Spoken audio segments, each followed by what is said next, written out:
Well, it really started, I was a little farm boy living in a town called Turlock, California, which if you're going to give the earth, you would slip it in there, you'd give it an enema in Turlock. And so I wasn't real fond of Turlock. But we lived on a ranch right in the boonies, and I was very small. So when I was 13, I was 5 feet tall and 93 pounds. And that was an era of the 98-pound weakling. So I got beat up by everybody in school. I don't remember ever winning a fight. And one day, the meanest guy in school was 17. Now remember, I'm 13. So we're in the 7th grade. And he used to beat me up whenever he felt like it. And I was always strong, but I didn't know it. You know, hay baling and that kind of stuff. I had the tendon strength. But my dad was an alcoholic, no older brother, and never got to play any sports, so I didn't know. But anyway, so I was just a no resistance. So he beat me up. Well, this particular day, the last time he beat me up, he was about 6 feet tall, about 250 pounds, fat boy, but Portuguese guy. And he came and not only beat me up this time, I had an old balloon-tired bike that I rode back and forth to school. It was very important to me because it was 18 miles each way.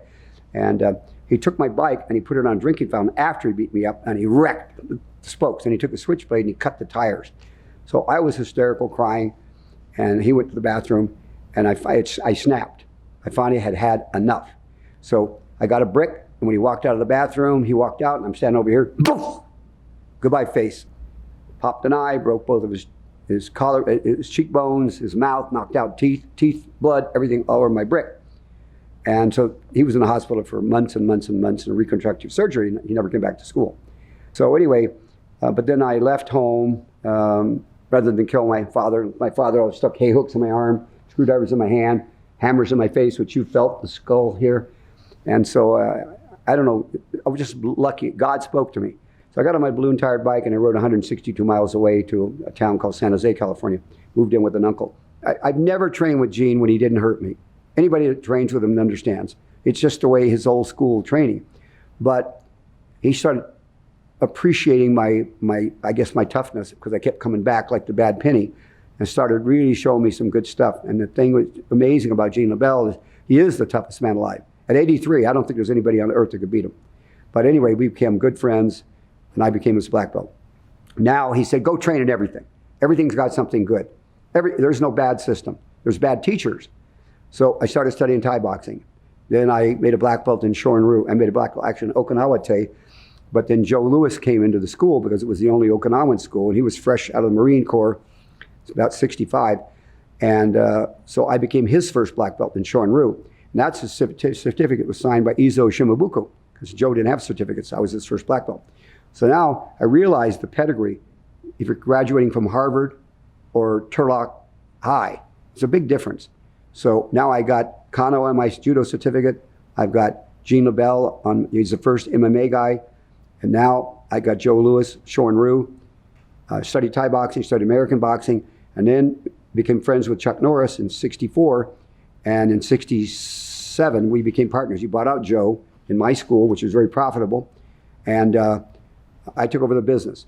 Now I make black belt with Chuck Norris. But I fought it for a long time, you know, and probably 1970 before I made black belt with Chuck, because I didn't want to learn katas anymore. I'm a fighter. I like fighting. My whole mentality was fighting. I couldn't see the sense of katas. To me, it was a waste of time. But I understand, later I learned the old masters linked their techniques because they trained a lot alone. And so they wouldn't forget techniques, and they used their imagination to be fighting somebody, turn, turn, turn. And so later I got an appreciation for it, but I was then too sick of it. I had too many black belts at that point to want to learn. But Chuck insisted, because we were 50-50 partners in Chuck Norris karate schools, and we took, our two schools were profitable, took the cash flow and opened up a third one, took the cash flow and opened up a fourth one, took the cash flow. We never opened up a school until we had the cash flow from the previous schools. So our schools made a lot of money.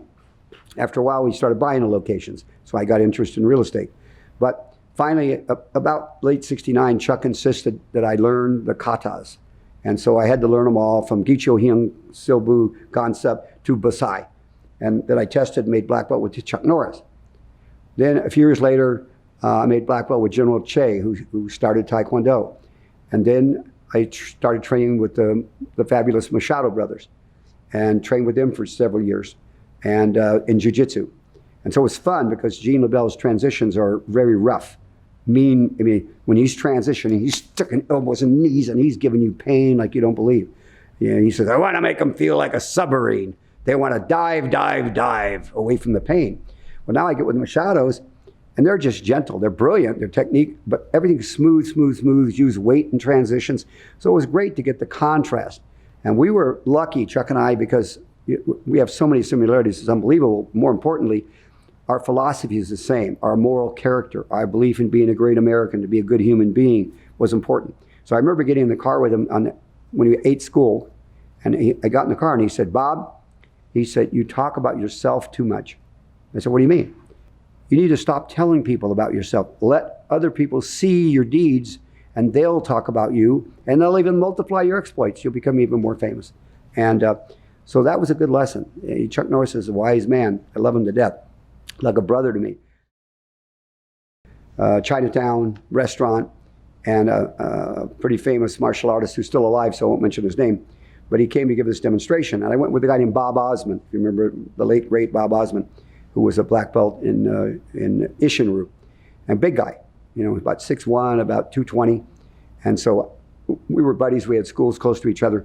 And so we went down to see this demonstration, this Kung Fu demonstration. And I'd never studied Kung Fu, and I wanted to see it. So we get there, it's about 6 guy Weilo, meaning non-Chinese, and the room is filled with Chinese. And so the guy gets up on the stage and he says, oh, I see we have karate people. He literally spit on the stage, because that was the thing in those days, 50s, 60s. If your style was Shorin-ryu and mine was judo, then you were shit. And if your style was Shotokan and my style was Taekwondo, you were shit. And I didn't believe it. I didn't like it. I thought it was negative. But at any rate, he did this real nasty thing. He mentioned karate and spit on the floor at the same time. So right away, I didn't like him. But anyway, he starts giving a demonstration, and he says, I want to show you today why Kung Fu is better than karate. Another spit. Says, I invite anybody to come up and hit me as hard as you can. I'll show you can't hurt me. And so 3 guys go up on the stage. Well, in those days, they all get into Shuto stance. Remember the Shuto stance that everybody got into? So now it's not hit me, it's hit my arm.